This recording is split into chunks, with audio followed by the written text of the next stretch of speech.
이 애니메에서 모두가 생각한 것은 마하루. 이 이야기의 영웅이 단순한 고아라는 것이었어요.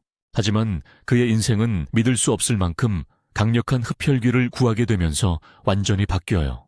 그리고 전혀 예상치 못한 방식으로 그는 그의 주인이 되게 되죠. 그리고 이미 말했듯이 마하루는 어렸을 때 어머니를 잃었어요. 그리고 상실의 고통만으로도 충분하지 않은 듯 그는 친척들의 불평을 들어야 했어요. 왜냐하면 아무도 그를 돌보려고 하지 않았기 때문이죠. 결국 어머니를 잃은 것뿐만 아니라 이미 아버지도 잃은 상태였어요. 그는 그 당시 외로움에 사로잡혀 있던 상태였어요.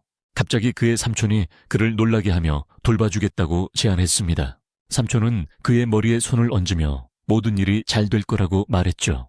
이 일은 마하루에게 깊은 인상을 남겼고 그는 이제 다른 사람을 돕고자 하는 큰 열망을 품고 있습니다. 고등학생이 된 그는 실용적인 삶의 철학을 따릅니다. 논리적이고 단순한 일을 하는 것, 남이 먼저 해주길 기다리지 않고 스스로 나서는 것. 하지만 이것 때문에 그는 너무 무리하게 일하고 다른 사람들은 아무것도 하지 않게 됩니다.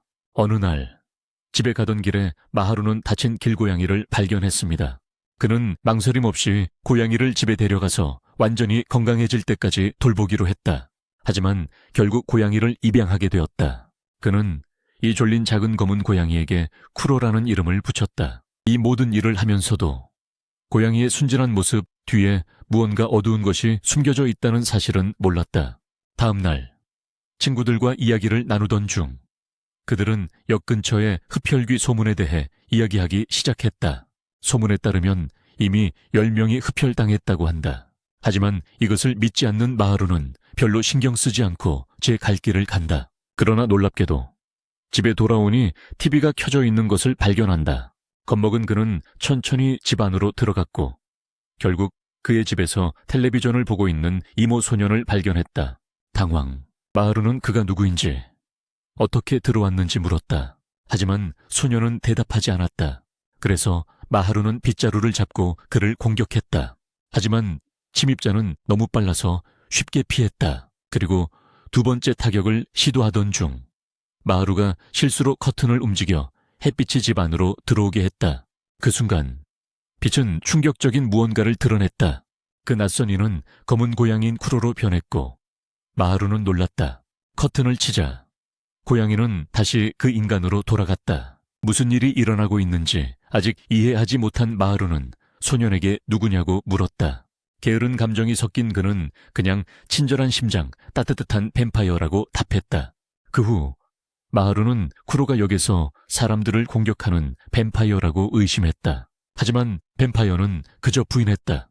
그때 쿠로는 자신이 뱀파이어로서 인간 주인에게 묶여 있으며 그의 피만을 마실 수 있고 명령에만 따른다고 설명했다. 그는 자신에게 주인이 없다고 말했다. 그래서 그는 조용히 살면서 편히 쉰다. 그 뱀파이어는 마하루에게 자신이 붙여준 별명으로 부르지 말라고 부탁한다. 특히 뱀파이어 형태일 때는 더욱 그렇다. 하지만 마하루는 너무 멍청해서 그대로 해버린다. 그를 쿠로라고 부르며 그 결과 쿠로와 일시적인 계약이 성립된다. 다행히도 쿠로가 24시간 내에 마하루의 피를 마시지 않으면 이 계약은 사라진다. 이 사실을 알게 된 마하루는 재빨리 뱀파이어를 집 밖으로 내쫓는다. 다시는 그와 엮이지 않기로 결심하며 하지만 마하루가 집에 들어가려고 할 때 슈티천의 힘이 그를 쿠로 쪽으로 끌어당겼다. 그것은 바로 두 사람이 계약의 마법적 결속으로 묶였기 때문이었다. 그래서 개입하고 싶지 않았지만 마하루는 결국 그를 집으로 다시 들여보내야 했다. 나중에 친구들과 만날 때 그는 모두에게 쿠로가 흡혈귀라고 말하려 했다. 하지만 아무도 믿지 않았다. 그 대화 중에 거울에 위협적인 그림자가 나타났다. 그러더니 갑자기 벨키아라는 흡혈귀가 나타났다. 벨키아가 마하루의 친구 중 한 명을 공격했고 그 친구는 피를 흘리기 시작했다. 모두가 도망쳤고 벨키아는 기둥에 올라가 쿠로에게 결투를 도전했다. 쿠로는 문제를 피하고 싶었지만 벨키아는 선택권을 주지 않았다. 그때 마하루가 친구들을 보호하려던 바로 그 순간 그가 공격당했다. 쿠로는 즉시 행동에 나서 그를 구해야 했다. 대치 중에 마하루는 쿠로에게 더 강해지기 위해 자신의 피를 마시라고 주장했다. 남자의 피를 마시고 싶지 않았지만 쿠로에게는 선택의 여지가 없었다. 그렇지 않으면 맞을 수밖에 없었기 때문이다. 그는 마하루의 피를 마시며 임시 계약을 영구적인 결속으로 바꿉니다. 그렇게 해서 뱀파이어는 엄청난 힘을 얻었습니다. 이제 마하루를 주인으로 삼아 명령을 따르며 빠르게 벨키아를 물리칩니다. 하지만 그를 죽이려던 순간 마하루의 실수로 실패하게 됩니다. 사라지기 전 벨키아는 아무도 모르는 신비로운 뱀파이어인 츠바키의 명령에 따라 행동했다고 밝혔습니다. 피곤한 마하루와 쿠로는 집으로 돌아왔습니다. 그리고 마하루는 깨어나서 침대에서 평화롭게 잠든 쿠로를 보았습니다. 깨어난 후 그는 다쳤던 친구를 걱정하며 바로 학교로 달려갔습니다. 하지만 그의 행복을 위해 그는 완전히 괜찮았어요. 게다가 친구는 경찰이 그가 교통사고를 당했다고 말했다고 주장해요. 그는 요즘 목이 물린 채로 사고하는 사람들이 많다고 말해요. 마하루는 즉시 뭔가 이상하다고 느껴요. 결국 그의 친구들 중 아무도 뱀파이어에게 공격받았던 기억이 없어요. 그래서 집에 돌아와서 그는 쿠로에게 벨키아나 츠바키에 대해 아는 게 있냐고 묻습니다. 하지만 쿠로는 그들이 누구인지 모른다고 밝혀요. 갑자기 하늘에 구름 한 점 없이 비가 내리기 시작하고 마하루는 즉시 이상한 차원으로 끌려갑니다. 바로 그때 완전히 미쳐버린 조작적인 사신 복장을 한 소년이 나타나 마하루를 비웃기 시작한다. 이 혼란 속에서 이상한 소년 츠바키가 마하루가 모르게 그의 가방을 빼앗고 벨키아를 꺼낸다. 벨키아는 이 소년을 자신의 주인이라고 부르고 마하루는 매우 강력한 적을 마주했다는 사실에 당황한다. 츠바키는 지체 없이 쿠로를 옆으로 내던지며 그를 인간으로 변신하게 만든다. 그런 다음 츠바키는 쿠로를 형님이라고 부른다.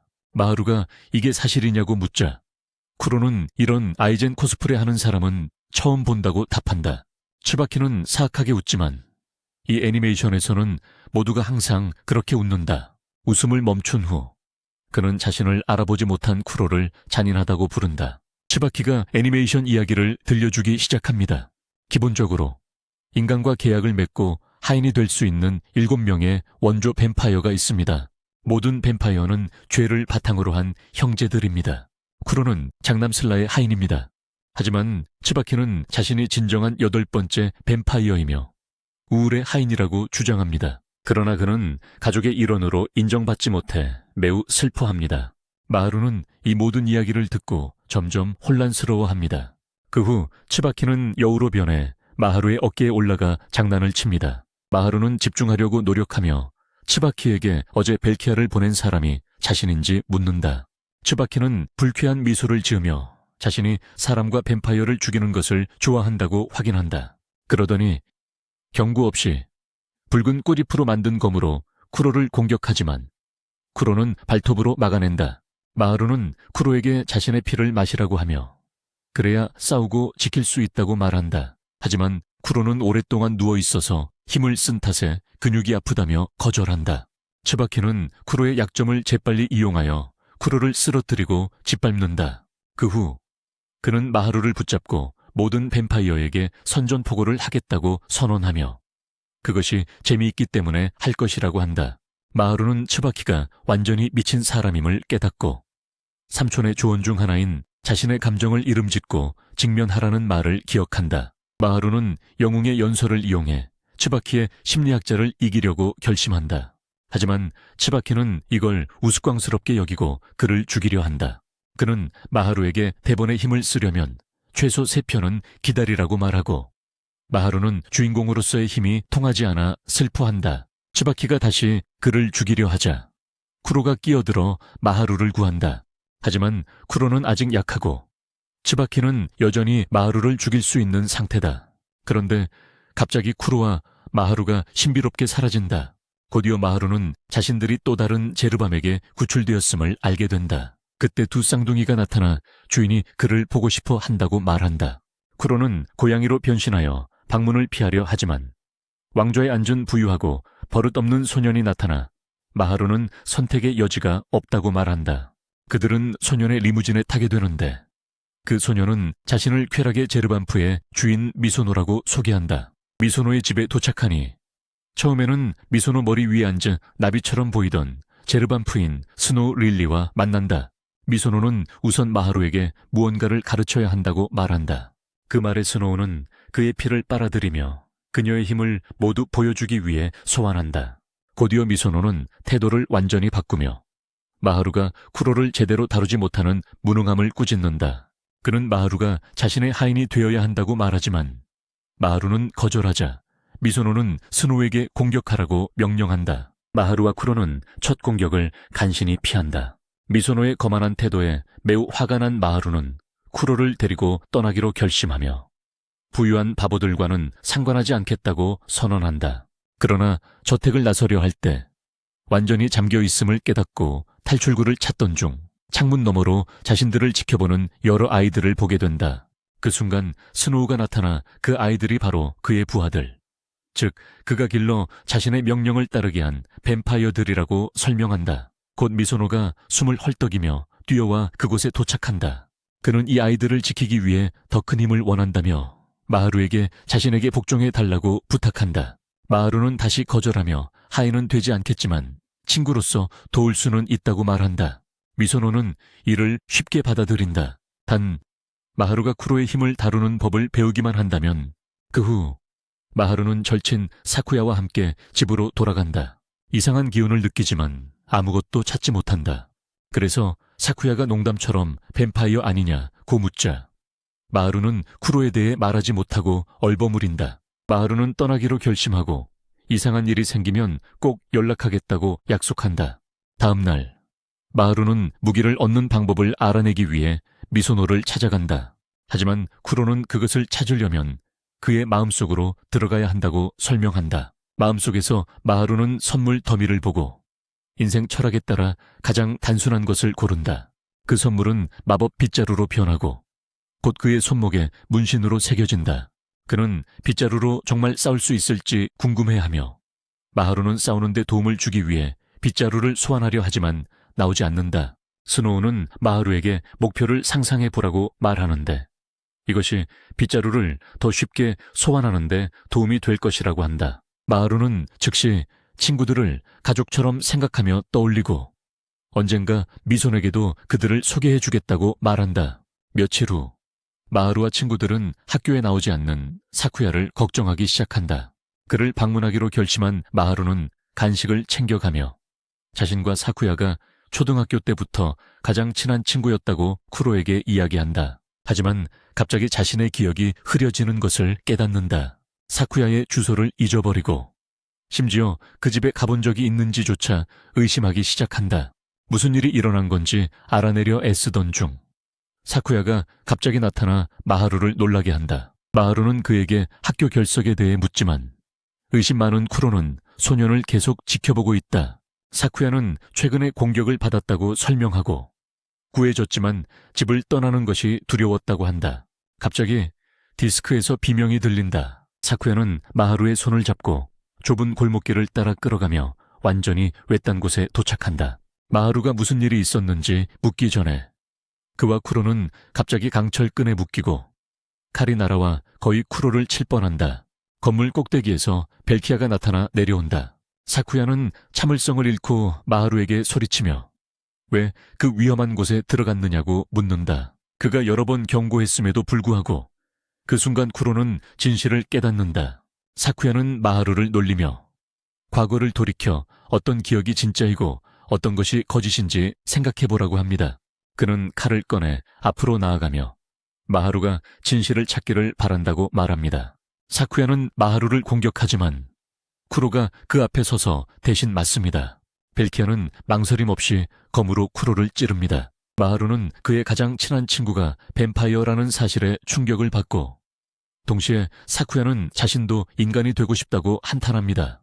이때 마하루는 사쿠야에게 거짓말을 했다고 고백하며 쿠로가 평범한 고양이인 척했다고 합니다. 하지만 그는 진실을 밝히면 친구들이 위험에 처할 것이라는 것을 알았기 때문에 그렇게 한 것뿐입니다. 하지만 사쿠야는 더 이상 신경 쓰지 않는 듯 보입니다. 마하루는 상황을 해결하려 하고 쿠로에게 도움을 요청한다. 하지만 쿠로는 마하루에게 이 싸움에서 이길 결의가 없다며 그의 피를 마시기를 거부한다.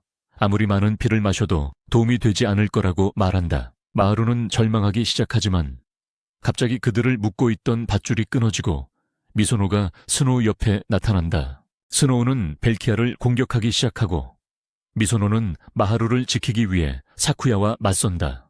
마하루는 그가 첫 번째 친구로 생각하는 사람이다.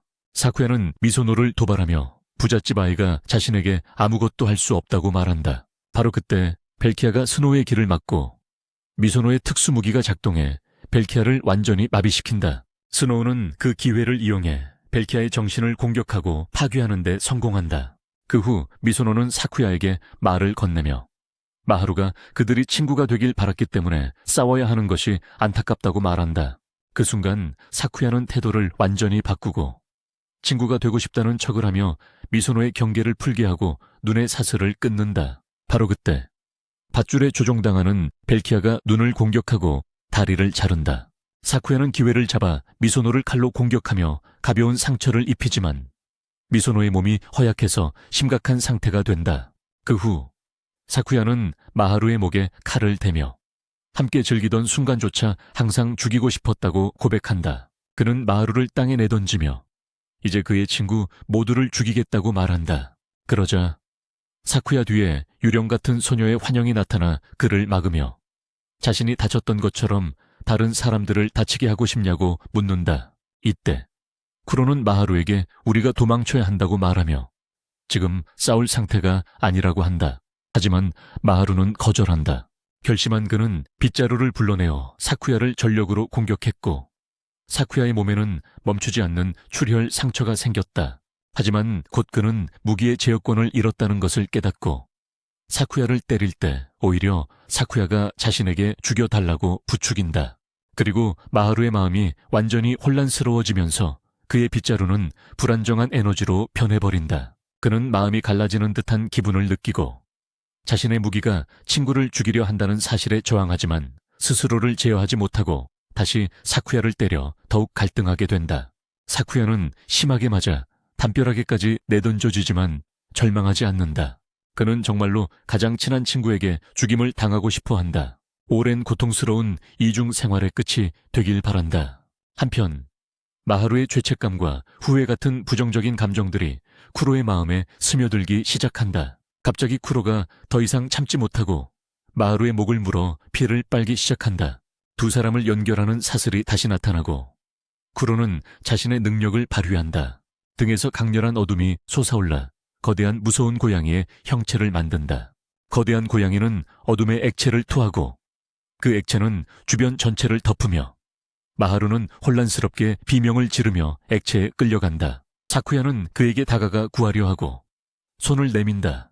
그는 마하루에게 서벤프에게 그를 죽이라고 명령하라고 부탁한다. 모든 일이 해결되도록 이 긴박한 순간에 사쿠야는 자신이 전에 거짓말을 했음을 빠르게 인정하는데 왜냐하면 그는 단지 가장 친한 친구의 손에 죽고 싶었기 때문이다. 하지만 지금은 일이 매우 복잡해졌고 모두 함께 죽을 수도 있다. 마하루가 어떻게 할지 결정하기도 전에 총알이 쿠로의 심장을 뚫고 그의 어둠의 힘이 사라진다.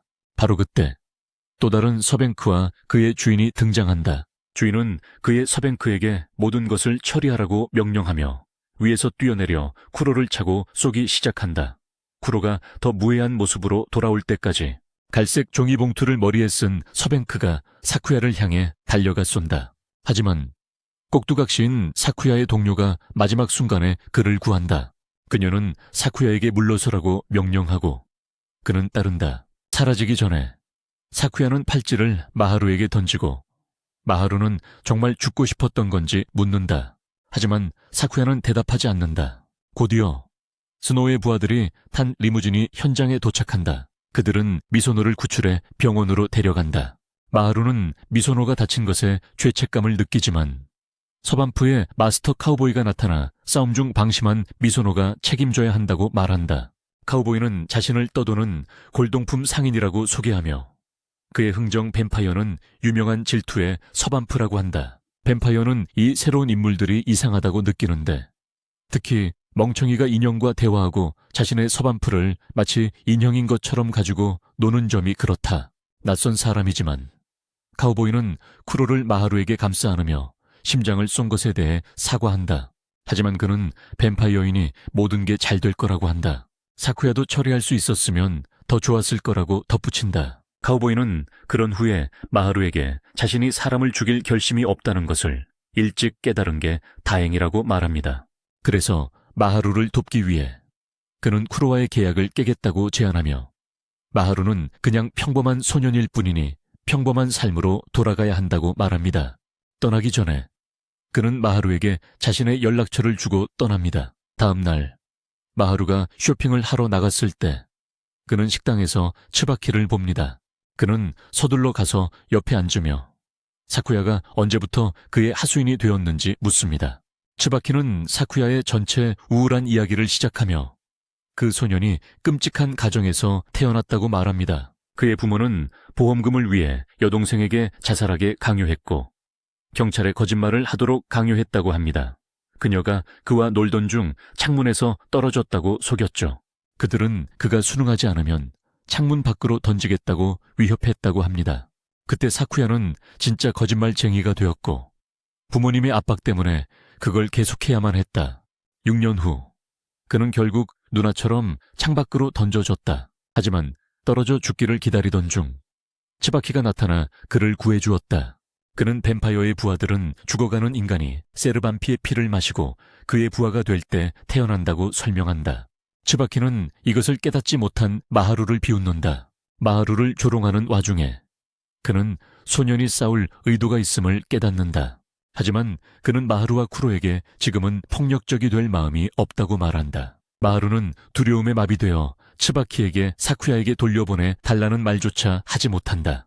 그는 친구의 고통을 몰랐다는 것 때문에 정말 실패자인 것 같은 기분이 든다. 사쿠야는 항상 농담하는 척했지만 사실은 슬픈 소년이었다.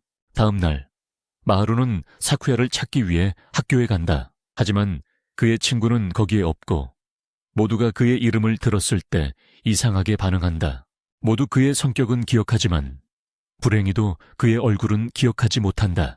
마하루는 사쿠야가 아직도 기억되기를 원하지만 자신의 존재를 공유할 용기가 없다는 것을 깨닫는다. 그가 사라지고 싶기만 했다면 아무도 그의 이름조차 기억하지 못했을 것이다. 이제 문화제 시작이고 사쿠야는 가면을 쓰고 나타나지만 아무도 그를 알아보지 못하는 것 같다. 그러다가 그의 친구 한 명이 지나가자 그 사람의 등에 그를 기다리고 있다는 표지판이 보인다. 그는 무엇을 해야 할지 몰라. 쿠로가 날아와 그를 넘어뜨릴 때까지 마하루는 사쿠야를 쫓아가서 지붕으로 뛰어 올라가며 마하루에게 멀리 있으라고 말한다. 사쿠야는 자신이 그와 그의 친구들을 죽이려고 했다고 인정하지만 마하루는 그를 거짓말쟁이로 부른다. 그는 사쿠야가 실제로 그를 구하려고 했다고 말하고 미소노의 부상도 심각하지 않았다고 말한다. 사쿠야는 그 해에만 마하루와 친구가 되었다고 고백하며 어린 시절의 기억이 그의 마음에 심어졌다고 말한다. 마하루는 상관없다고 말한다. 왜냐하면 사쿠야는 여전히 그의 친구이기 때문이다. 절망한 사쿠야는 지붕에서 뛰어내리지만 마하루도 뛰어내려 그를 잡고 그의 살인자 이노를 잡으며 날아다니는 빗자루를 소환한다. 하지만 그는 형편없는 조종사여서 결국 바로 땅으로 떨어지고 만다. 이제 완전히 고립된 곳에서 마하루는 사쿠야에게 자신이 뱀파이어든 아니든 간에 여전히 그의 친구라고 확신시켜준다. 사쿠야는 이 순간 조금 안심하고 마하루가 힘을 사용하는 서투른 모습에 웃음을 터뜨린다. 즉시 사쿠야는 울기 시작하며 더 행복한 순간들이 더 있었으면 좋겠다고 말한다. 그는 어릴 적 츠바키가 유일하게 위로해준 사람이었으며 자매의 죽음에 대해 책임이 없다고 말했던 것을 떠올린다. 이 말을 들은 마하루는 츠바키를 돌보겠다고 약속한다. 하지만 사쿠야는 그것이 불가능하다는 것을 알고 있는데 츠바키는 매우 강하니까 그럼에도 불구하고 그는 츠바키의 폭력을 멈추게 하겠다고 약속한다. 사쿠야는 마하루에게 감사하며 그것으로 충분하다고 말한다. 그는 더 이상 그와 다른 친구들과 함께 있을 수 없다고 생각하며 그렇게 말한 후 멀리 달리며 사라진다. 그리고 마하루가 친구로서 먼저 손을 내밀었던 사람이었다는 것을 기억한다. 그는 눈물을 흘리며 마하루에게 고마움을 전하고 고등학교에서 행복한 한 해를 보낼 수 있게 해준 것에 감사한다. 한편 약한 자신의 좌절한 마하루는 나무 뒤에 숨은 쿠로를 보고 더 강해지고 싶다고 말한다. 곧 마하루는 열기 어려운 편지를 받고 그것을 쿠로에게 건넨다. 하지만 쿠로는 편지의 봉인을 보고 바로 찢어버리기로 결심한다. 다음 날 마하루는 쿠로를 학교에 데려간다. 그곳에서 쿠로는 즉시 여학생들의 관심을 받으며 귀가길에 야시장에 들러 즐기기로 한다. 그들은 다리 위에 앉아 불꽃놀이가 시작되기를 기다리던 중 어디선가 눈가리개를 한 남자가 나타난다. 그는 마하루에게 여행 가방을 건네며 분실물 센터가 어디인지 모르겠다고 하고 매우 친절한 소년인 그에게 그곳으로 가져다 달라고 부탁한다. 마하루가 가방을 집어들자 이상하게도 그 남자는 사라지고 마하루는 착한 바보처럼 의심하지 않는다. 그는 혼자서 분실물 센터를 향해 떠나고 가는 도중에 커다란 금발 남자를 만나는데 그 남자는 관을 어깨에 메고 있다. 그 금발 남자는 자신의 파트너와 헤어졌다고 설명하고 마하루는 그 파트너가 분실물 센터에 있을지도 모른다고 말한다. 남자는 이곳으로 가는 길을 모른다며 마하루에게 함께 가자고 부탁한다. 가는 도중 마하루는 관에 대해 묻고 금발 남자는 흡혈귀가 잠자는 용도라고 답한다. 그 이야기가 터무니없다고 생각하면서도 마하루는 곧장 받아들일 시간이 없다. 그들 뒤에서 거대한 폭발이 일어나자 사람들은 은색 가방이 폭발했다고 외치기 시작하고 마하루는 곧바로 안대를 낀 남자가 속임수였다는 것을 깨닫는다. 그는 불꽃놀이가 시작되기 전에 여행 가방을 맡기라는 지시를 받았던 것을 기억하며 시간이 거의 다 되었다. 마하루는 그들이 여행 가방을 어떻게 처리할지 고민하다가 처음에는 뱀파이어 주인이라는 정체가 드러나는 것이 안전하지 않을까봐 쿠로에게 전화하기를 망설인다. 하지만 결국 금발 남자를 믿기로 결심하고 쿠로에게 전화를 건다. 그 후 자신의 피를 조금 먹인 뒤 쿠로는 여행 가방을 집어들고 가능한 한 높이 공중으로 던진다. 마하루는 가방이 땅에 떨어지면 폭발할까봐 당황하고 실제로 그런 일이 일어난다. 하지만 최악의 상황이 벌어지기 전에 금발 남자가 개입해 여행 가방을 자신의 관 안에 넣고 그 안에서 폭발하게 한다. 마하루와 쿠로는 믿기지 않는 듯 금발 남자에게 그가 누구냐고 묻는다. 그는 자신의 이름이 테츠이고 온천 여관의 후계자라고 대답한다. 그 순간 관 속 안에서 목소리가 들려와서 왜 폭탄이 던져졌냐고 묻는다. 바로 그때 그을린 박쥐 한 마리가 나와서 쿠로는 즉시 그것이 자랑스럽게 여기는 흡혈귀인 류라는 걸 알아챈다. 테체우는 그에게 박쥐 이름이 류라고 지었다고 말하며 조금의 피만 있어도 빨리 회복된다고 설명한다. 류는 테츠를 어떻게 만났는지 떠들기 시작하며 쿠로가 고립되어 있을 때 세상이 혼란에 빠졌다고 말한다. 그는 폭발은 아마도 츠바키의 짓이며 상황은 점점 더 악화되고 있다고 경고한다. 나중에 집으로 가던 마하루가 갑자기 누군가에 끌려 들어가고 쿠로는 뒤에 남는다. 밖에서 쿠로는 뭔가 잘못됐다는 걸 깨닫고 문을 열려고 하지만 마법총이 겨누어져 있다. 수갑을 찬 또 다른 남자가 쿠로에게 뛰어들며 싸움이 시작된다. 한편 마하루는 츠유키라는 과학자가 있는 시설로 끌려간다. 츠유키는 이곳이 인간과 뱀파이어 사이의 균형을 유지하려는 조직 시시르의 본부라고 설명한다. 그는 마하루에게 인간과 뱀파이어 모두에게 위험한 츠바키를 막기 위해 그들과 함께할 것을 설득하려 한다. 마하루는 망설인다. 특히 츠바키의 부하 중 한 명이 친구인 사쿠야이고 그를 구하겠다고 약속했기 때문이다. 츠유키는 츠바키 문제는 심각하며 마하루의 개인 감정이 개입할 수 없다고 말한다. 하지만 마하루는 협조를 거부한다. 그러자 츠유키는 그에게 최후 통첩을 한다. 그는 방 안에 53개의 문이 있고 그중 단 하나만이 출구로 통한다고 말한다. 마하루가 올바른 문을 찾지 못하면 쿠로를 다시 볼 수 없게 된다. 쿠로는 조직 내에서 가장 경험 많은 뱀파이어 헌터들과 맞서고 있기 때문이다. 절박한 마하루는 올바른 문을 찾으려 하지만 모든 문을 시험해보는 것은 불가능하다는 사실을 깨닫는다. 그래서 그는 빗자루를 소환해 회오리 바람을 만들고 건물의 지붕을 부수며 탈출한다. 그럼에도 츠유키는 쿠로를 믿지 말라고 경고한다.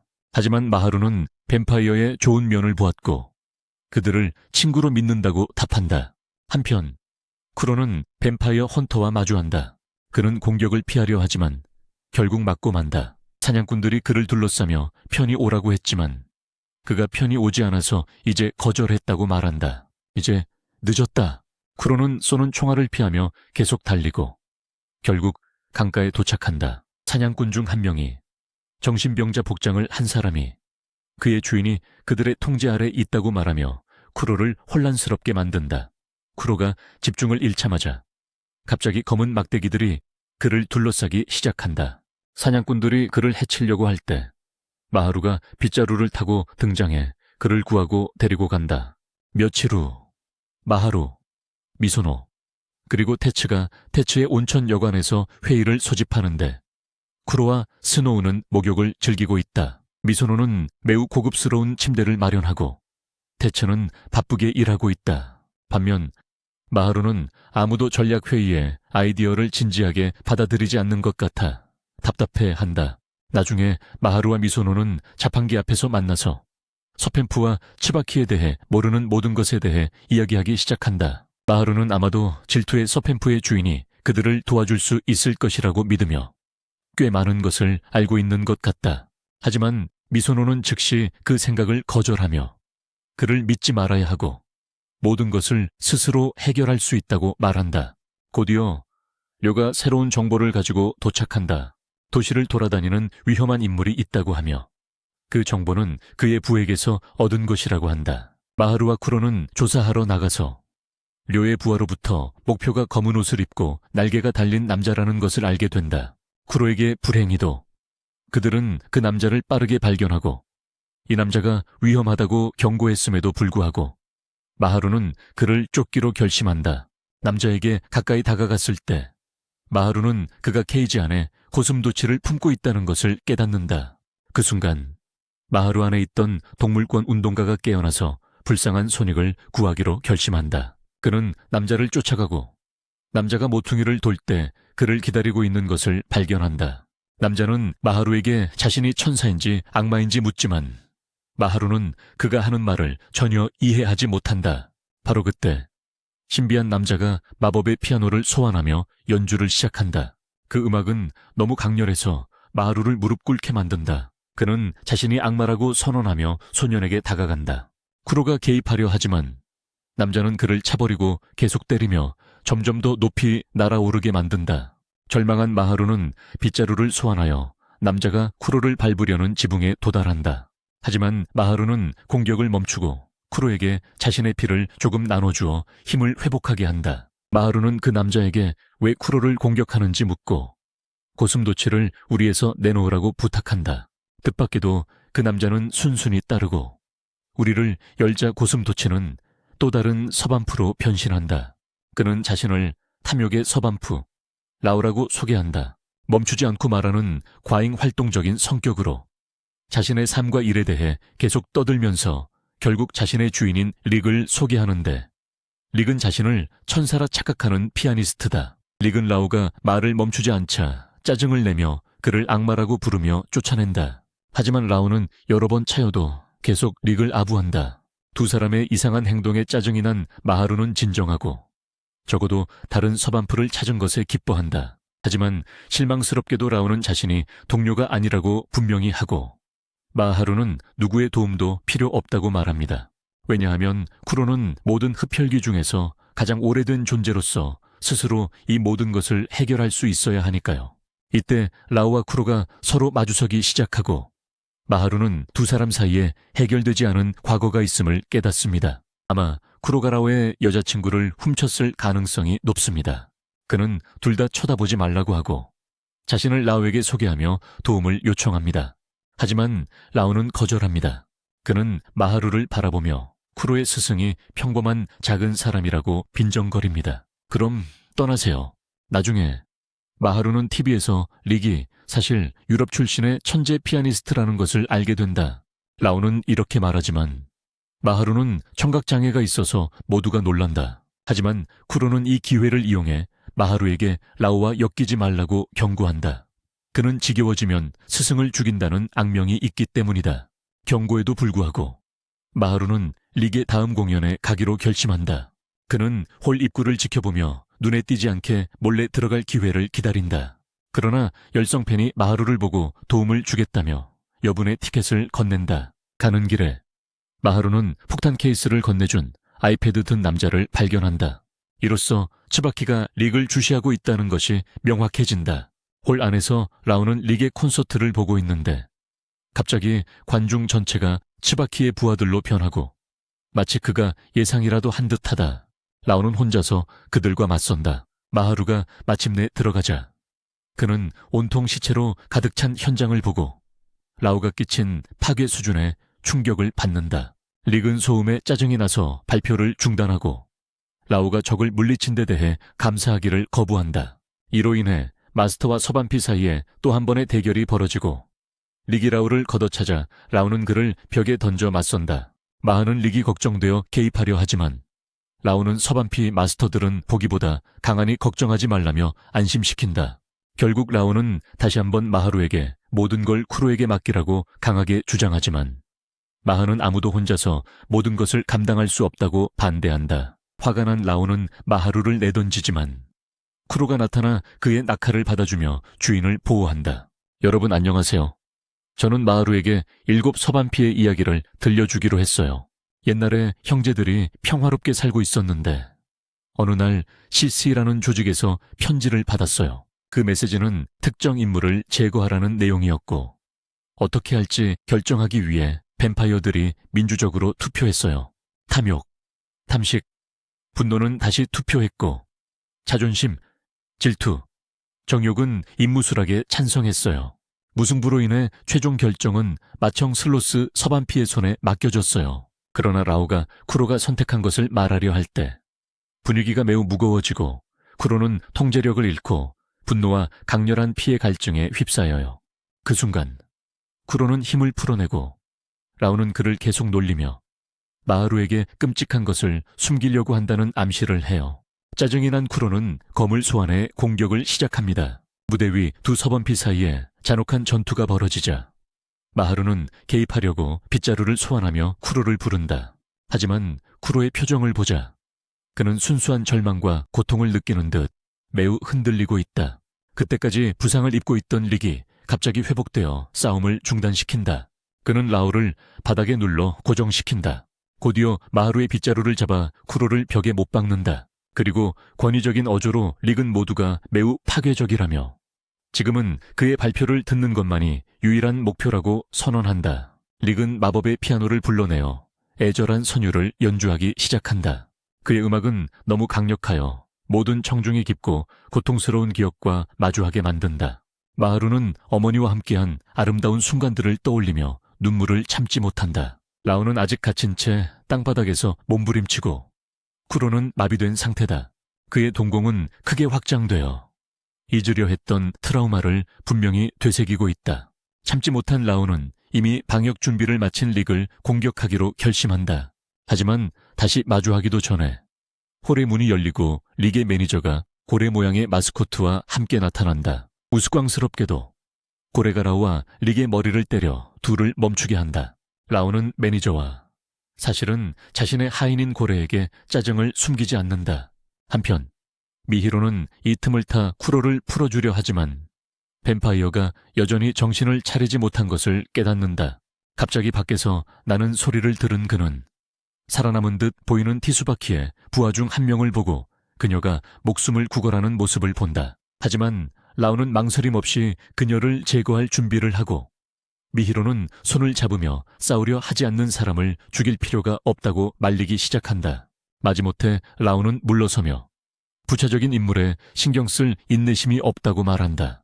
그는 그 자리에서 떠나고 미히로는 자신을 책임지고 있다고 소개하는 릭의 매니저에게 다가간다. 그들은 그녀를 여관으로 데려가 티수바키의 하녀의 목숨을 구하기로 결정한다.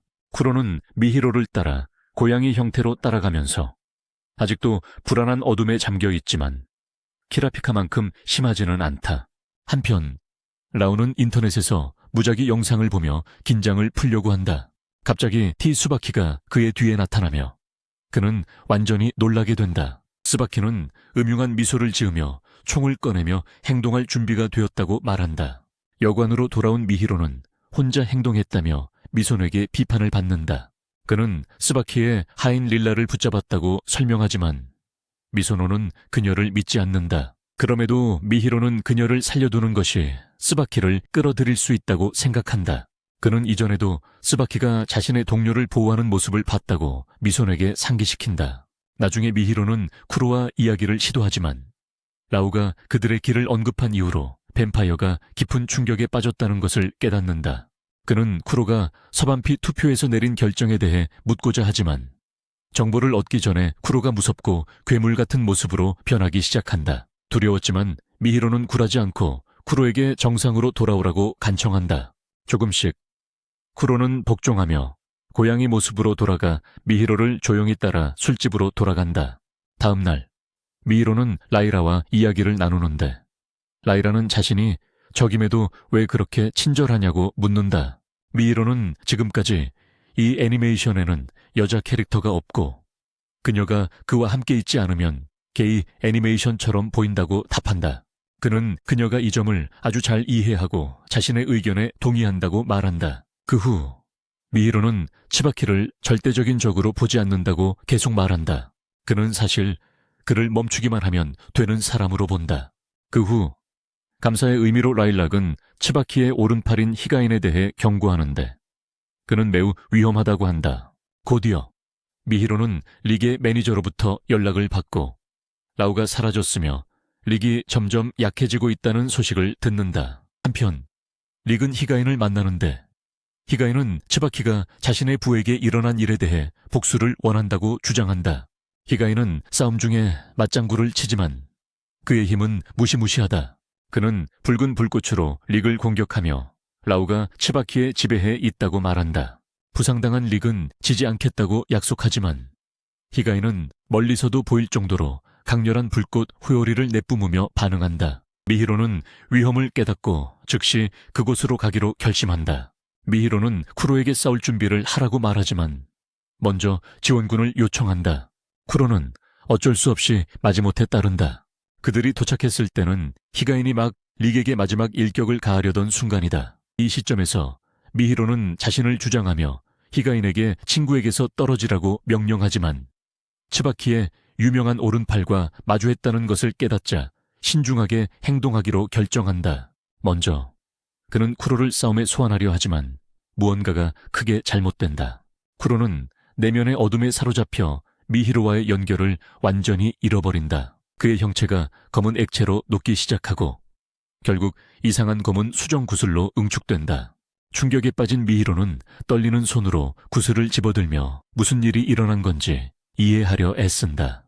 그는 구슬이 쿠로인지 궁금해하고 히가인도 똑같이 호기심을 가지고 다가오지만 미히로는 빗자루를 소환해 자신을 방어하려 한다. 놀랍게도 빗자루도 수정 구슬에 흡수되어 그를 완전히 무방비 상태로 만든다. 이때 상처 입었지만 릭이 히가인과 미히로 사이에 서며 아직 패배하지 않았다고 말한다. 그는 마법 장화의 힘을 이용해 원형 피아노를 만들어 하이게인을 둘러싸고 그 다음 음악으로 지배하려고 한다. 하이게인은 그의 솜씨에 감명받아 싸움에 더 진지하게 임하기로 결심한다. 그는 붉은 불꽃으로 방역하고 리크는 피아노 건반을 던지며 응수한다. 두 사람이 싸우는 동안 미히로는 그냥 걷기만 하고 완전히 마비된 상태였다. 그는 자신이 단지 무기에 불과한 싸움에 방해만 되는 광대라는 사실을 깨닫는다. 리크는 아직 싸움을 계속하며 미히로에게 의심을 버리고 결연한 태도로 행동하라고 격려하려 한다. 그러나 아쉽게도 리크는 패배하고 만다. 하이게인은 만족하며 리크를 살아서 치바키에게 데려가기로 하고 미히로는 절망하며 그를 막으려고 달려가며 친구를 보내달라고 애원한다. 하지만 히가인은 단순한 터치로 그를 마비시켜 그가 퇴각할 때 무력하게 만듭니다. 곧이어 마소노와 테츠오가 현장에 도착하고 키로가 저 검은 구체로 변한 모습을 보고 충격을 받습니다. 뱀파이어들은 구체 안에 키로의 에너지가 있음을 감지하지만 아무도 그를 도울 방법을 알지 못합니다. 미히로는 죄책감에 휩싸여 지원군을 기다렸어야 했다고 고백합니다. 하지만 마소노는 아직 희망이 있다고 그를 안심시킵니다. 그는 히가인이 남긴 휴대전화를 발견하고 그 안에는 분명 벨키아의 열쇠고리가 들어있습니다. 곧 전화가 울리고 치바키가 통화 중입니다. 마소노는 이 기회를 잡아 협상을 시작하며 휴대전화와 함께 있는 라쿄의 대가로 라우와 릭을 석방할 것을 요구합니다. 하지만 츠바키는 그를 비웃으며 휴대폰은 그렇게 가치가 없다고 말한다. 하지만 마세노는 자신도 라코를 인질로 잡고 있다고 주장하며 고집을 부린다. 이에 츠바키는 웃으며 라우와 릭을 다치게 하진 않겠지만 아마 둘을 떼어놓을지도 모른다고 말한다. 통화 후 그룹은 신속히 행동하기로 결심한다. 한편 미히로는 임무에서 제외된다. 키로와 그의 무기 없이는 그는 완전한 무력한 상태로 싸울 수 없다. 그는 검은 공과 함께 홀로 남아 항상 키로에게 부담을 준 자신을 반성한다. 그는 울면서 자신이 쓸모없었다며 파트너에게 사과한다. 갑자기 키로는 미히로의 투덜거림에 짜증이 난 듯 공 안에서 답합니다. 구안의 작은 버전으로 나타나며 자신도 무슨 일이 일어나고 있는지 모르겠다고 인정합니다. 하지만 혼자 있는 게 즐거운 것 같고 이 형태로는 당분간 귀찮은 사람들을 상대하지 않아도 된다고 말합니다. 미히로는 메이소노와 테츠오를 불러서 키로가 아직 거기에 있음을 보여주지만 그들은 그를 볼 수도 들을 수도 없습니다. 테츠오는 그를 풀기 위해 공을 강제로 열자고 제안하지만 미히로는 동의하지 않으며 자신이 키로의 주인이라 다른 방법을 찾아야 한다고 말합니다. 그는 공을 치려고 하지만 실패합니다. 바로 그때 럭의 매니저 크란츠가 고래 마스코트와 함께 휴식 시간에 나타납니다. 그는 릭과 라우가 츠바키에게 잡혔다는 소식을 듣고 충격에 빠집니다. 미히로는 사과하지만 크란츠는 그룹에 합류하기로 결정한다. 그는 성수총을 보여주며 이 총이 흡혈귀에게 매우 효과적이라고 설명하고 유행 동안 라우를 달래기 위해 사용했다고 한다. 미히로가 그 총이 어디서 났냐고 묻자 크란츠는 어디선가 샀다고 말하고 미히로는 그곳이 사실은 질투의 하인의 주인임을 알게 된다. 그럼에도 불구하고 미히로는 그에게 도움을 청하기로 결정한다. 그가 마세노에게 말했을 때 소녀는 버림받았던 끔찍한 기억에 휩싸이고 다시 한번 이 남를 믿어서는 안 된다고 말한다. 그럼에도 불구하고 스노우는 현재로서는 다른 선택이 없다는 것을 설득하는 데 성공한다. 그들은 각자 길을 가기로 결정한다. 미히로는 유행의 주인인 하인을 찾기 위해 기차를 타고 가던 중 갑자기 토끼 구름이 여우 모습으로 나타난다. 미히로는 깜짝 놀라고 츠바키는 자신이 하인과 함께 있지 않다는 것에 실망을 표한다. 바로 이어서 검은 무서운 연기를 내뿜기 시작한다. 미히로는 폭발이 일어날 것 같아 움직이는 기차에서 뛰어내리고 이 장면에서만 기차가 파괴된다. 그러나 그가 플랫폼에서 떨어지자 그것이 츠바키가 만든 환상임을 깨닫는다. 흔들리긴 했지만 그는 여행을 계속해야 한다는 것을 알고 더 이상 시간 낭비 없이 마지막 목적지로 돌진한다. 목적지에 도착하자 미히로는 문을 열고 어처구니 없는 장면을 맞이한다. 미친 과학자가 녹은 바비 인형의 머리를 들고 주스로 만들고 있다. 미히로는 충격을 받아 비틀거리며 땅에 쓰러진다. 과학자는 그를 발견하고 설명하기보다 조금 화난 듯이 미히로가 누구인지 묻는다. 미친 과학자는 이상한 물건들로 가득 찬 가게로 미히로를 끌어들이는데 그 중에는 흔하거나 이상하게 보이는 것들도 많다. 혼란스러워하는 미히로는 계속 웃고 있는 또 다른 장애인에 대해 묻고 그가 일하는 곳을 찾으려 하지만 찾고 있는 사람이 지금 가게에 없다는 것을 알게 된다. 공손하려고 노력하며 자신을 소개한다. 하지만 과학자는 그의 이름의 한 음절도 제대로 발음하지 않는다. 그래도 그는 그 소년이 흡혈귀와 게으름의 달인이라는 것을 기억한다. 그리고 잊지 않게 하려고 과학자는 미히로에게 의자에 앉게 하고 그의 임의 이름을 쓰게 한다. 그 후 그는 마침내 자신을 요한이라고 소개하는데 흡혈귀에 집착하는 연구원이다. 조금 후 미히로가 도움을 청하고 싶었던 사람이 나타난다. 그렇게 해서 그는 요한을 보게 된다. 그는 자신의 밥이 인형의 주인을 살해한 것에 분노하여 요한의 배를 주먹으로 친다. 그 후 그는 미히로에게 다정하게 인사한다. 자신을 미코라고 소개하며 동생 미소노를 돌봐줘서 미히로에게 감사를 표한다. 미히로는 미소노가 미코의 동생이라는 사실에 완전히 충격을 받는다. 이제 그는 미소노가 미코에 대해 들었을 때의 반응을 완전히 이해한다. 그리고 미히로가 더 이상 질문하기도 전에 요한이 끼어들어 게으름의 뱀파이어를 만나고 싶다고 말한다. 미히로는 아직 혼란스럽게도 쿠로가 여전히 검은 공 모양 상태임을 보여준다. 요한은 매료되어 미히로를 거울 쪽으로 끌고 가는데 그 거울은 사실 숨겨진 비밀 통로로 연결된 은신 연구실이다. 연구실에서 요한은 미히로의 키, 몸무게, 기타 신체 조건을 측정하기 시작한다. 지연의 짜증이 난 미히로는 자신보다 쿠로를 연구해달라고 부탁한다. 그때 미코가 미히로에게 직접 질문을 던진다. 쿠로가 정상으로 돌아왔을 때 미히로가 츠바키를 대할 준비가 되어 있는지 묻는 것이다. 미히로는 주제에서 벗어나 왜 흡혈귀를 부를 때 브레이크라는 용어를 쓰는지 묻는다. 미키우네는 흡혈귀는 불멸이기 때문에 이론상 죽일 수 없다고 설명한다. 하지만 뱀파이어가 미니언의 피를 마시면 미니언도 죽을 수 있다. 미히로는 쿠로를 고양이로 처음 만났을 때 그에게 방울을 준 날을 기억한다. 미코는 이 방울이 쿠로와 미히로를 연결해 주는 것이라고 설명한다. 또한 이 물건이 파괴되면 뱀파이어 존재가 깨진 것으로 간주된다고 분명히 말한다. 그럼에도 미히로는 쿠로를 정상으로 되돌리는 방법을 알고 싶어 한다. 요한은 자신도 전혀 모른다고 인정한다. 하지만 미히로가 뱀파이어에 대한 그의 집착에 대해 묻자 요한은 전쟁 연구를 좋아한다며 긴 연설을 시작한다. 그는 쿠로가 이긴 수많은 전투에 대해 들어본 적이 있다고 말한다. 그리고 그에게는 의심의 여지 없이 쿠로가 츠바키를 한 번에 끝장낼 힘을 가지고 있다고 확신한다. 하지만 미히로는 쿠로의 힘을 원하지 않는다고 대답한다. 그저 쿠로를 친구로만 원할 뿐이다. 요한은 어리석다고 생각하지만 제안을 한다. 그는 미히로에게 차 한 잔을 건네고 그가 한 모금 마시자 기절하거나 웃으며 채 미히로가 쿠로의 마음속으로 들어갈 수 있는 약이 들어있다고 밝힌다. 그는 미히로가 직접 쿠로와 문제를 해결해야 한다고 말하며 이 실험의 결과를 관찰하겠다고 약속한다. 한편 미소노는 히가인의 휴대폰에서 촬영된 사진을 분석할 위치 전문가를 고용한다. 그들은 츠바키가 5성급 호텔에 머물고 있다는 것을 밝혀낸다. 미소노와 다른 이들은 공격을 시작하기로 결정한다. 그리고 그들의 계획 도중 사쿠야는 미소노를 엘리베이터에서 가로챕니다.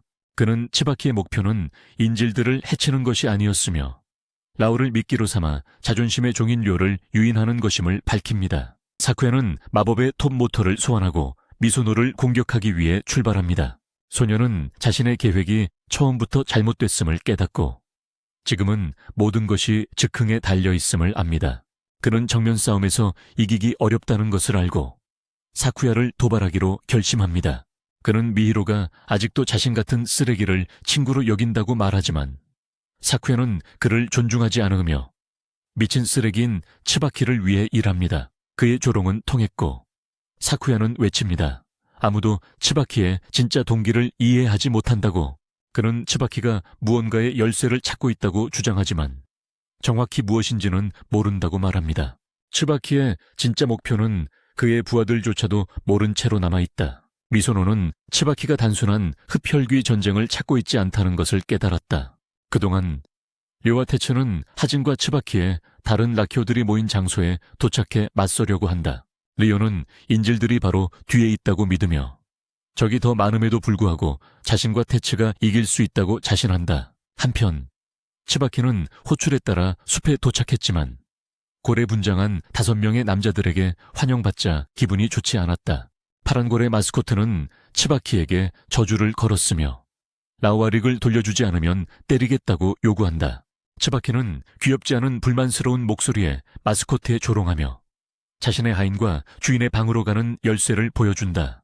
그는 그러고 나서 하인이 어디 있는지 묻고 파란 고래는 그녀가 그 마스코트 중 하나 안에 있다고 말한다. 그는 츠바키의 열쇠를 빼앗으려 하지만 츠바키는 단순히 공격하지 않고 회피하며 나무 위로 뛰어오른다. 무턱대고 공격하면 하인도 다칠 수 있기 때문이다. 갑자기 다른 마스코트 중 하나가 그가 있는 나무 전체를 뽑아들고 츠바키를 치려 한다. 그리고 그가 뛰어내리자 다른 고래 마스코트들도 그를 공격한다. 하지만 츠바키 몸에는 비누가 발라져 있어서 모든 공격을 쉽게 미끄러지듯 피한다. 그러나 하인이 있을 가능성이 있으니 이곳에서 도망칠 수 없다고 말한다. 그는 파란 고래를 더듬어 보려 하지만 마스코트 복장이 너무 두꺼워 안에 2사람이 있는지 알 수 없다. 츠바키는 숲속에서 고래들과 숨바꼭질하는 게 재미있다며 웃고 맑은 하늘에도 다시 비를 내리게 한다.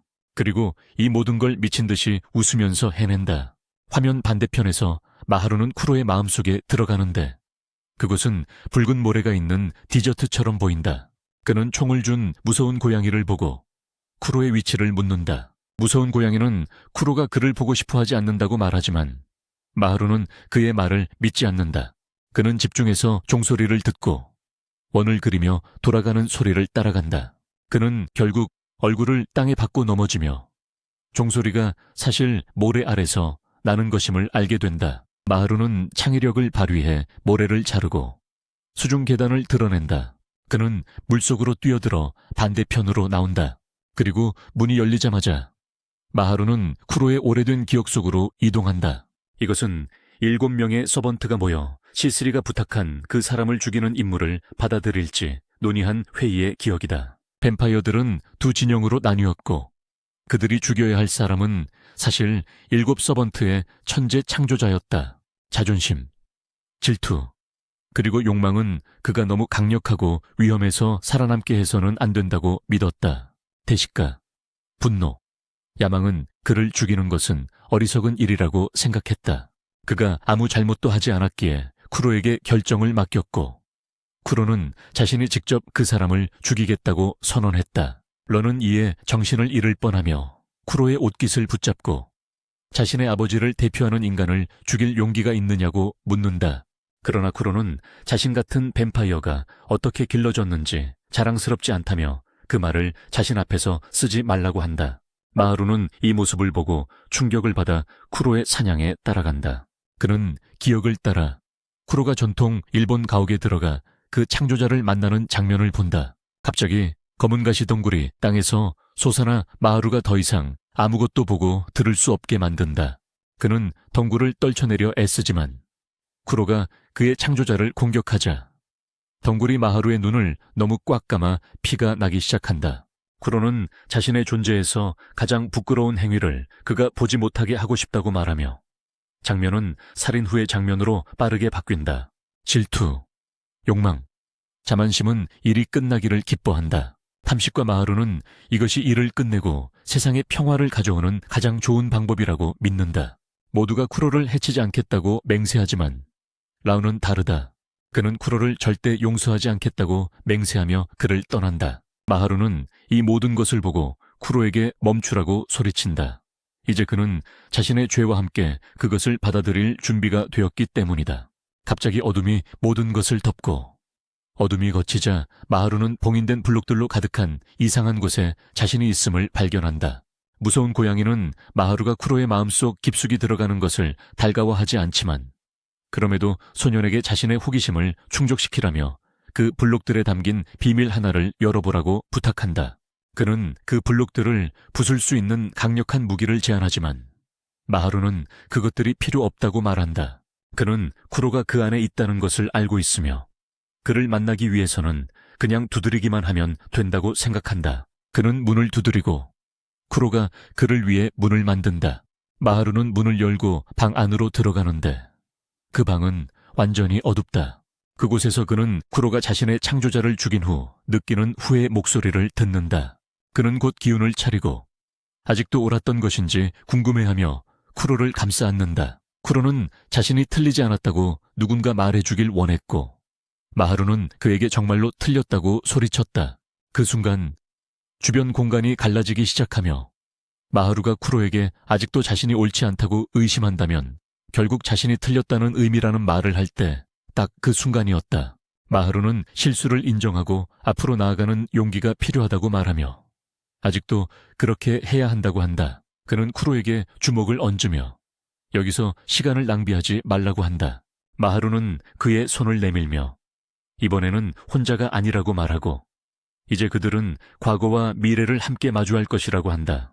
그 말과 함께 주변의 흰 공간이 무너지며 완전히 초록빛의 공간으로 변한다. 쿠로는 마하루의 말을 받아들이고 다시 주인에게 안기기 위해 고양이 모습으로 변한다.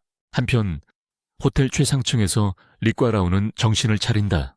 그들은 묶여있고 부상을 입은 채 서로 다른 방에 있다는 것을 알게 된다.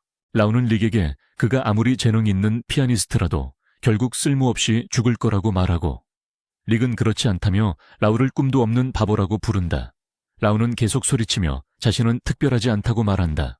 그러자 벽이 열리고 갑자기 릭이 걸어 나온다. 라우는 침묵하고 릭은 라우에게 정면으로 마주한 뒤 토론 능력을 잃었냐고 묻는다.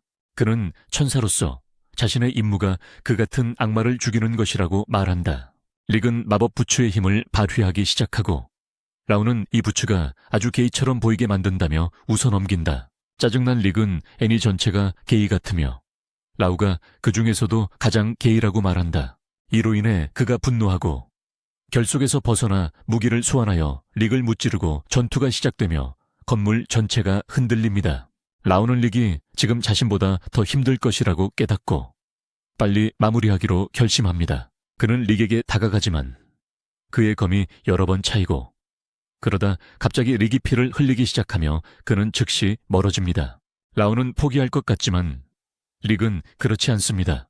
서밥은 인상 깊게 여기고 포기를 결심합니다.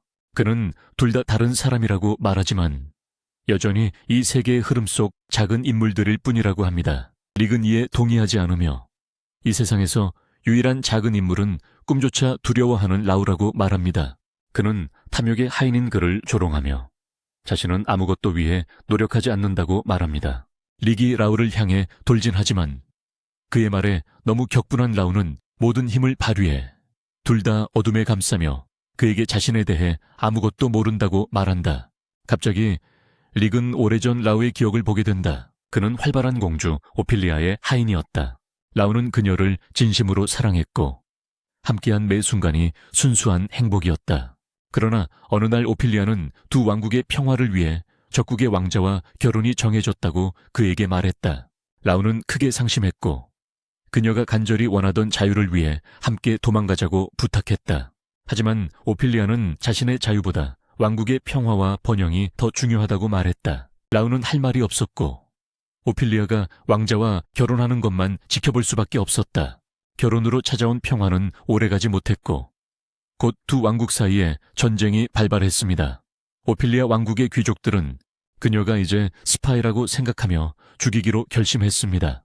라우는 모든 이야기를 듣고 오피리아에게 무슨 일이 있었는지 경고하러 갔습니다. 그는 그녀에게 탈출할 마지막 밤이라고 말했지만 그녀는 거절했습니다. 그녀는 이제 두 왕국의 평화를 원하며 그 대가를 치를 준비가 되어 있다고 선언했습니다. 라우는 그녀를 해치려는 자가 있으면 자신이 죽이겠다고 말하며 울었지만 오피리아는 그가 아무것도 하지 말라고 금지했습니다. 다음 날 그녀는 공개 광장으로 끌려가 처형당했습니다. 그곳에서조차 그녀는 양국 국민들에게 자신의 희생을 기리고 영원한 평화를 위해 싸울 것을 부탁했습니다.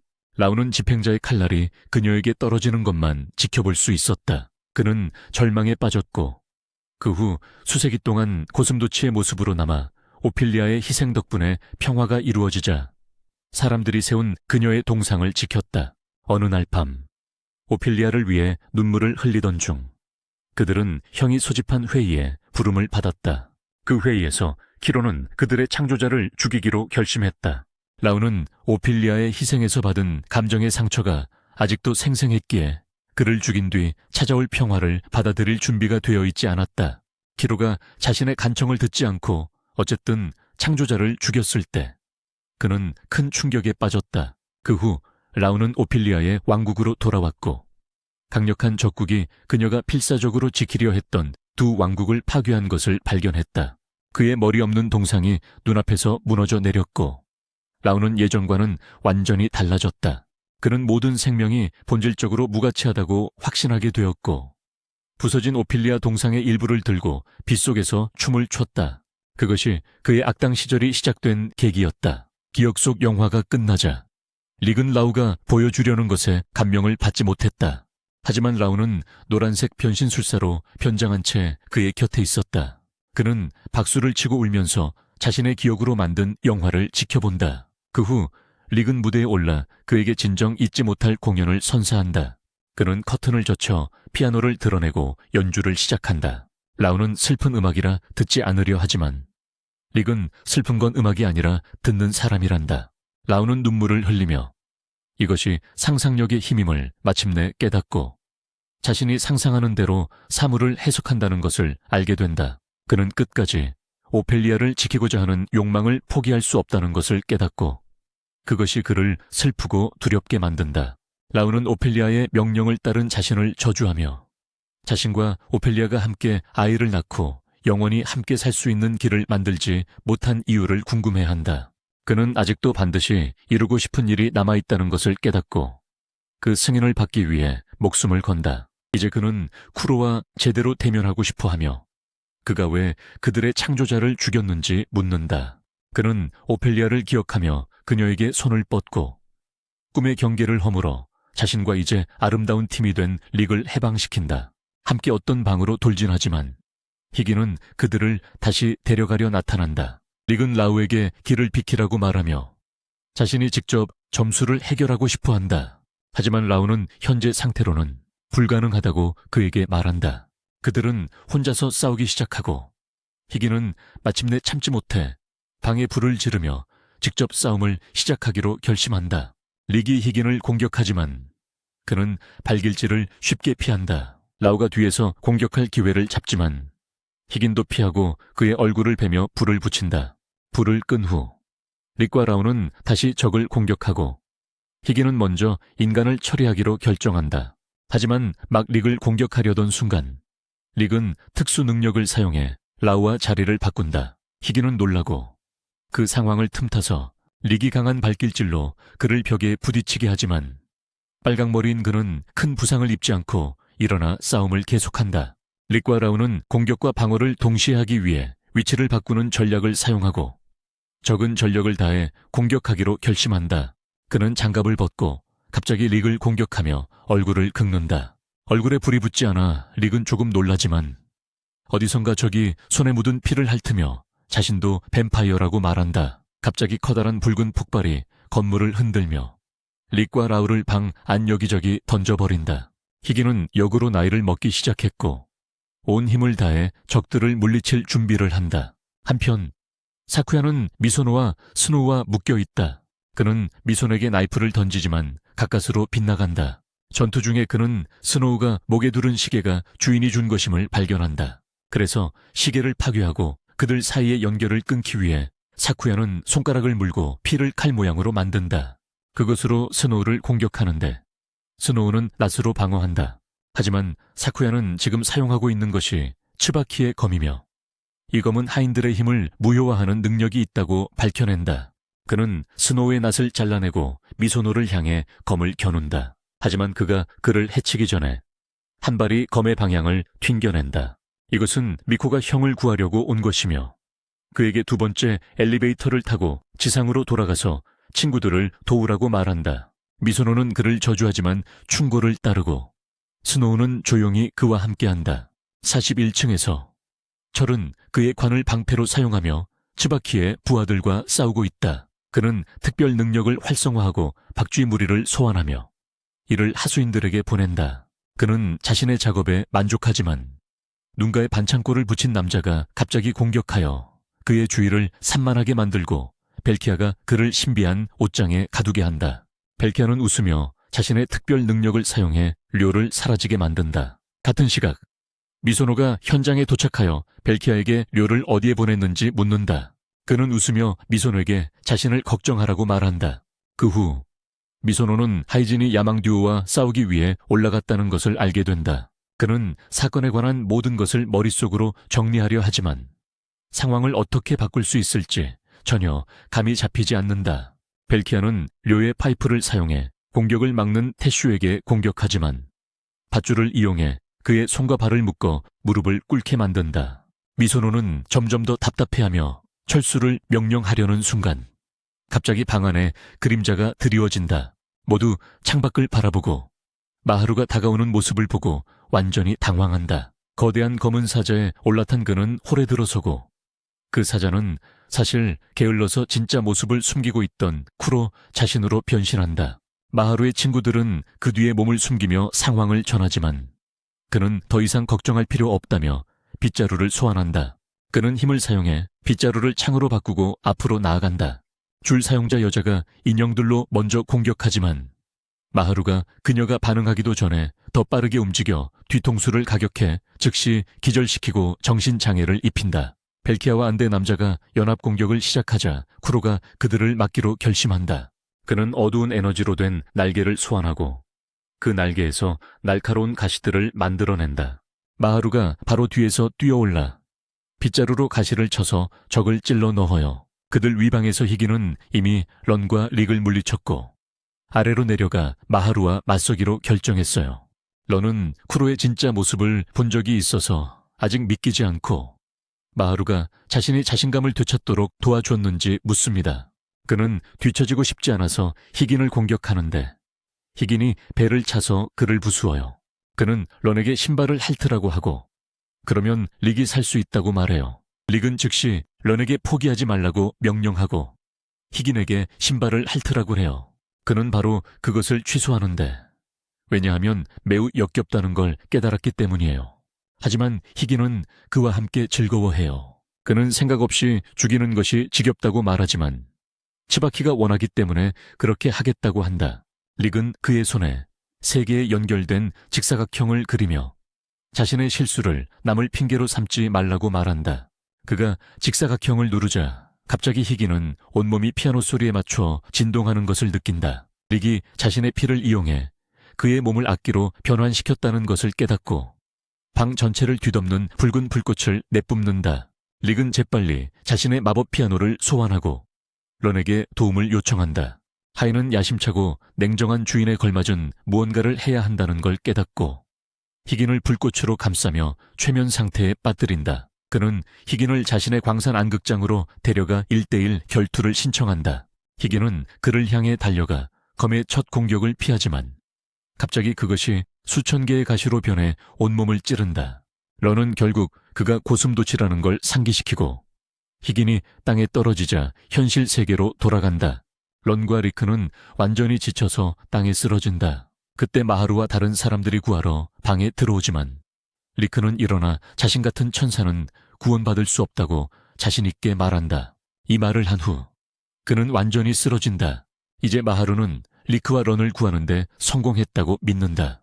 그 후 마하루는 라일락이 어디 있는지 묻고 게다가 태초오는 관을 열어 그녀가 안에 숨겨져 있었음을 보여주며 치바키를 속여 라일락이 골의 마스코트 중 하나라고 생각하게 했다. 그 말에 마하루는 쿠로에게 형과 일 처리를 하라고 말하고 그는 런에게 다가가 감사의 말을 전한다. 쿠로는 런만이 그를 용서하지 않았기 때문에 그의 후회와 마주할 수 있었다고 말한다. 런은 이 말을 듣고 부끄러우면서도 안도감을 느끼며 이를 가능하게 해준 마하루에게 감사한다. 모두가 과거를 완전히 잊고 사이좋게 지내기 시작하지만 갑자기 라일락이 런이 받은 배지를 집어든다. 그녀는 런에게 친구들을 모두 죽였으니 행복할 자격이 없다며 자신이 그를 부셔서 복수할 수 있다고 말한다. 마하루는 미큐가 주인님이 준 물건이 파괴되면 하인이 부서진다는 말을 떠올린다. 그래서 라일락에게 무모한 행동을 하지 말아달라고 부탁한다.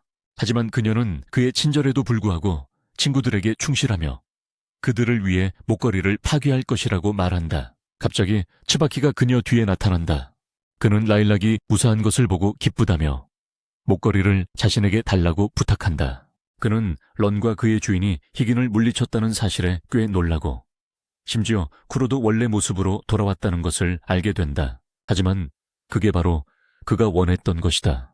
치바키는 창문 쪽으로 걸어가며 손에 들고 있던 이름표를 던진다.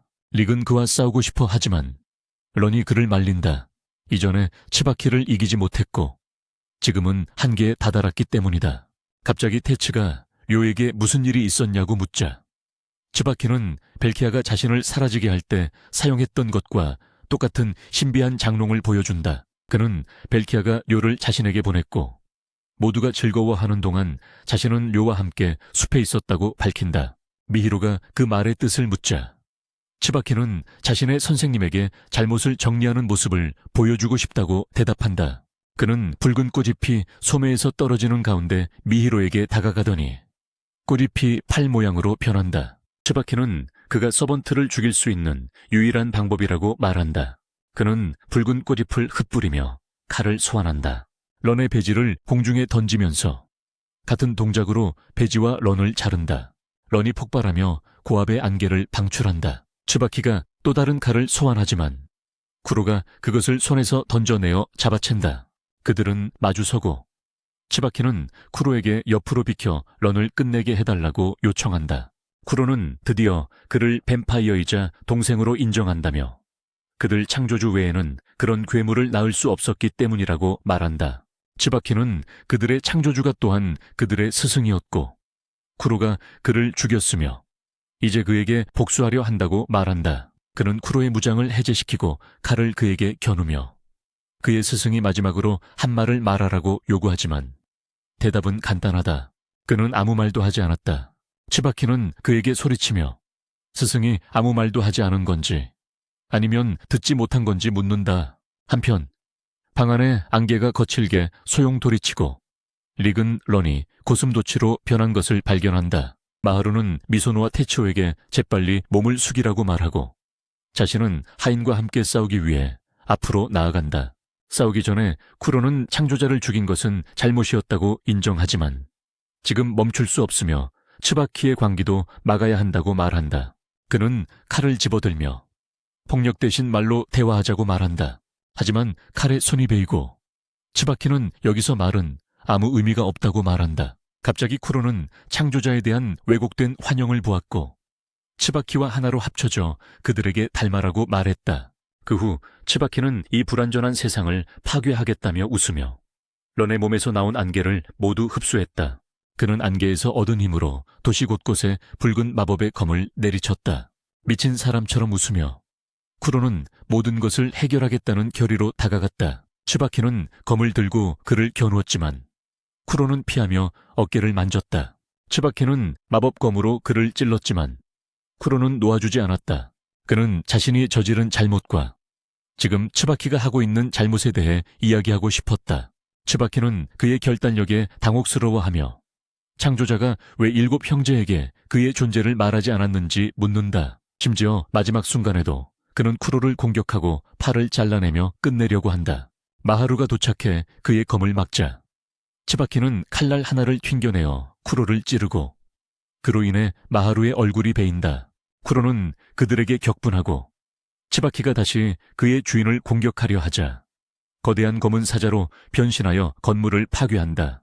츠바키는 계속 빨간 칼날로 쿠로를 공격하지만 그는 그것들을 그냥 튕겨낸다. 쿠로는 그를 짓밟으며 츠바키가 이렇게 해서 그의 창조자도 죽였냐고 웃으며 묻자 그는 분노에 휩싸이기 시작한다. 마하루는 츠바키를 죽이면 안 된다고 말하고 적은 이 상황에서 기회를 본다.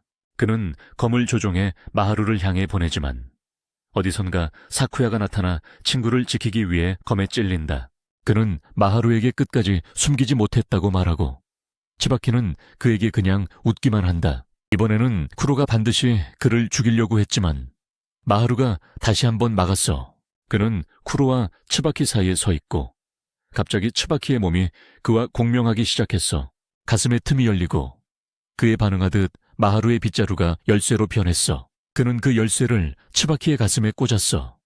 그것이 가장 간단하고 논리적인 방법이었기 때문에 이렇게 하면 금지된 기억에 접근할 수 있어. 이것이 바로 마하루가 츠바키의 인생 역사를 보는 방법이야. 그의 부모님 죽음부터 뱀파이어로 다시 태어난 이야기, 그리고 형에게 받아들여질 수 없다는 의심까지. 그는 자신의 창조자를 존경하고 숭배했으며 그를 죽였을 때 큰 충격을 받았어. 그날 그는 미쳐버렸고 죽음 직전에 모두를 구했어. 이제 마하루는 자신의 행동 이유를 깨닫지만 츠바키는 기억 속에서 그를 보고 공격한다. 그들은 그 순간 기억에서 벗어나지만 쿠로가 츠바키의 공격이 마하루를 향하는 것을 막는다. 마하루는 자신의 피를 쿠로에게 먹여 힘을 증강시킨다. 그들은 붉은 칼날을 피하며 츠바키를 향해 나아가지만 공격 대신 마하루는 그를 안는다. 츠바키는 이 상황을 이해하지 못하고 싸우려던 의지를 잃으며 붉은 칼날이 사라진다. 잠시 후 마하루는 친구들과 합류하고 츠바키는 근처 건물 옥상에서 힘으로 상처 입은 사쿠야를 치료한다. 그는 사쿠야에게 마지막 부탁을 전하는데 그것은 모든 라키오에게 자신을 잊고 자유롭게 살라는 것이다. 그는 미소를 지으며 개인적인 일을 처리하러 간다고 말한다. 그 직후 모두가 일상으로 돌아가고 테츠오는 여관에서 다시 일하기 시작한다. 릭은 부상에서 회복 중이고 미소노는 시트리 감옥에서 츠바키의 라키오스와 회의를 하고 있으며 마하루는 학교로 돌아가 뱀파이어 친구와 함께 평범한 삶을 살고 있다.